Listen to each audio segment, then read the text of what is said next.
इस वीडियो में हम चैप्टर 18 कोगुलेशन ऑफ ब्लड का अप्लाइड फिजियोलॉजी के बारे में पढ़ेंगे। तो फर्स्ट थ्रोम्बोसिस के बारे में दिया है, तो हम देखते हैं थ्रोम्बोसिस क्या होता है। थ्रोम्बोसिस और intravascular blood clotting refers to the coagulation of blood inside the blood vessels. Thrombosis और you can say intravascular blood clotting जो कि वेसल्स के अंदर होता है। ब्लड क्लोट, इंट्रा मीन्स अंदर, वेस्कुलर मीन्स वेसल्स के जो ब्लड क्लोटिंग होता है उसे हम जो ब्लड क्लोटिंग होता है ब्लड वेसल्स के अंदर उसे ही थ्रोम्बोसिस कहते हैं।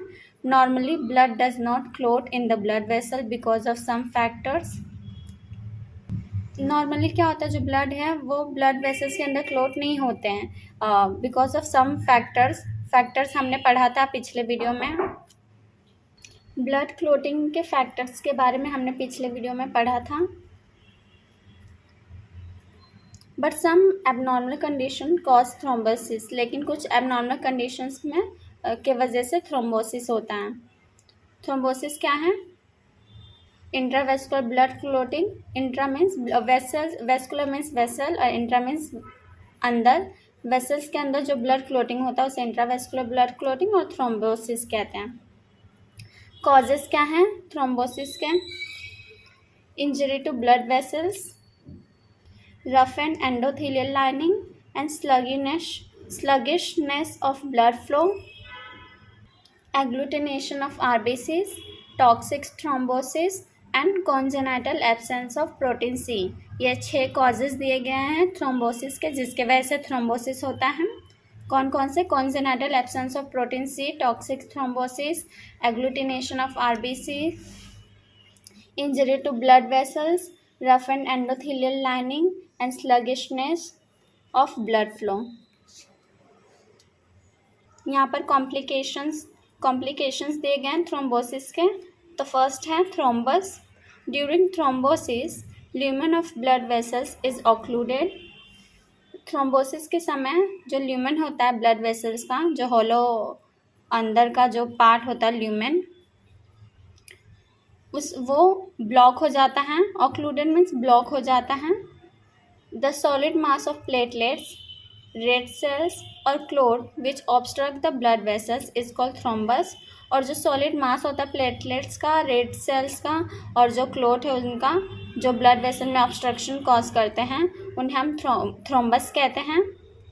Thrombus form due to agglutination of RBC is called agglutinative thrombus. और जो आरबीसी के एग्लूटिनेशन मीन्स ग्रुपिंग के वजह से जो थ्रोम्बस फॉर्म होता है ना, उसे एग्लूटिनेटिव थ्रोम्बस कहते हैं। सेकेंड कॉम्प्लिकेशन है एम्बोलिज्म और embolus. Embolism is the process in which the thrombus और a part of it is detached and carried in bloodstream and occludes the small blood vessels, resulting in arrest of blood flow to any organ or region of the body। Embolism क्या है? Embolism is the process जिसके अंदर क्या होता है, जो thrombus होता है वो या फिर उसका थोड़ा सा पार्ट थ्रोम्बस का वो डिटैच्ड होकर ब्लड स्ट्रीम में आ जाता है, जिसके वजह से स्मॉल ब्लड वेसल्स ब्लॉक हो जाते हैं और जिसके वजह से ब्लड फ्लो अरेस्ट हो जाता है और ब्लड फ्लो आगे नहीं हो पाता ऑर्गन तक और किसी भी बॉडी के रीजन तक। इसे ही एम्बोलिज्म कहते हैं। एम्बोलस इज द थ्रोम्बस और part of it.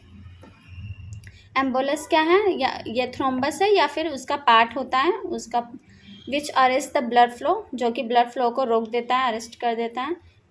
The obstruction of blood flow bye embolism is common in lungs.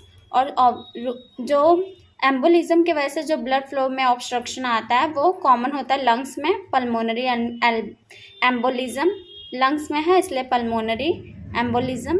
Brain में है इसलिए सेरिब्रल एम्बोलिज्म। कहाँ कॉमन होता है? पल्मोनरी एम्बोलिज्म में, ब्रेन में सेरिब्रल एम्बोलिज्म और हार्ट में कोरोनरी एम्बोलिज्म। थर्ड है ischaemia. Insufficient blood supply to an organ और area of the body by the obstruction of blood vessels is called ischaemia. Ischaemia क्या होता है? Insufficient blood supply to a organ and area of the body by obstruction of blood vessels में obstruction के वजह से जब मतलब sufficient amount में ब्लड सप्लाई नहीं हो पाता किसी भी ऑर्गन को या फिर किसी भी बॉडी के एरिया ऑफ द बॉडी, तो फिर उसे ही इस्चीमिया कहते हैं, insufficient blood supply. Ischemia results in tissue damage because of hypoxia, lack of oxygen. Ischemia की वजह से टिश्यू डैमेज भी हो सकता है क्योंकि बिकॉज ऑफ हाइपोक्सिया, हाइपोक्सिया की वजह से। हाइपोक्सिया क्या होता है? Lack of oxygen. Ischemia also causes discomfort, pain and tissue death. Ischemia की वजह से डिस्कम्फर्ट भी होता है, पेन भी होता है एंड टिश्यू डेथ भी होता है। Death of body tissue is called necrosis. जो टिश्यू का जो बॉडी होता है उसके डेथ को नेक्रोसिस कहते हैं। टिश्यू के डेथ को नेक्रोसिस कहते हैं, नेक्रोसिस। फोर्थ है नेक्रोसिस और infarction. Necrosis is a general term that refers to tissue death caused by loss of blood supply, injury, infection, inflammation, physical agents and chemical substances. Necrosis जो है वो tissue death को कहा जाता है, tissue के डेथ को नेक्रोसिस कहा जाता है। और ये किन किन वजह से हो सकता है? लॉस ऑफ ब्लड सप्लाई और इंजरी के वजह से, इन्फेक्शन के वजह से, इन्फ्लामेशन के वजह से and physical agents and chemical substances के वजह से नेक्रोसिस हो सकता है। Infarction means the tissue death due to loss of blood supply. Infection मतलब क्या होता है? टिश्यू का death loss of blood supply की वजह से जब टिश्यू का डेथ होता है उन्हें उससे ही इन्फेक्शन कहते हैं। इन्फेक्शन का मतलब होता है यही। Loss of blood supply is usually caused by occlusion of an artery, by thrombus और एम्बोलस। और जो लॉस ऑफ ब्लड सप्लाई वो यूजली किसके वजह से होता है?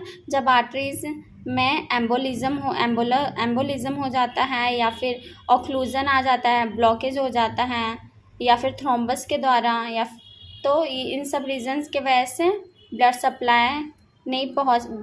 सप्लाई प्रॉपरली नहीं हो पाता तब। और बाय आर्थेरोस्क्लेरोसिस, ये हमने पढ़ा है पिछले वीडियो में। आप लोग ने अगर वो वीडियो देखा होगा तो आपको पता होगा आर्थेरोस्क्लेरोसिस क्या होता है। Area of tissue that undergoes infarction is called infarct. जो टिश्यू का वो एरिया जो इन्फाक्शन के लिए में गया होता है उसे हम इन्फार्क्ट कहते हैं। Infarction commonly occurs in heart, brain, lungs, kidneys and spleen. Infection कहाँ कहाँ होता है? ब्रेन में, हार्ट में, लंग्स में एंड किडनीज में एंड स्प्लीन में। हमने जो अभी कॉम्प्लिकेशंस पढ़े थ्रोम्बोसिस के वो बहुत ही इंपॉर्टेंट है, आप लोग इसे अच्छे से पढ़ना और याद रखना। थ्रोम्बस क्या है, एम्बोलिज्म क्या है एंड इस्चीमिया क्या होता है एंड नेक्रोसिस और इन्फेक्शन क्या है, क्या होता है सब। सेकेंड है bleeding disorders. Bleeding disorders are the conditions characterised by prolong bleeding time और क्लोटिंग टाइम। ब्लीडिंग जो डिसऑर्डर है वो प्रोलॉन्ग्ड ब्लीडिंग टाइम और क्लोटिंग टाइम के वजह से होता है। Bleeding disorders are of 3 types, 3 type के हैं bleeding disorders. Haemophilia, purpura, von Willebrand disease. तो हमने इस वीडियो का अप्लाइड फिजियोलॉजी कवर कर लिया है। सभी चैप्टर्स के अप्लाइड फिजियोलॉजी बहुत इंपॉर्टेंट होते हैं, आप लोग उसे अच्छे से पढ़ा करो, एग्ज़ाम में पूछा जाता है और प्रैक्टिकल के समय भी पूछा जाता है और नॉलेज के लिए बहुत ही इंपॉर्टेंट होते हैं।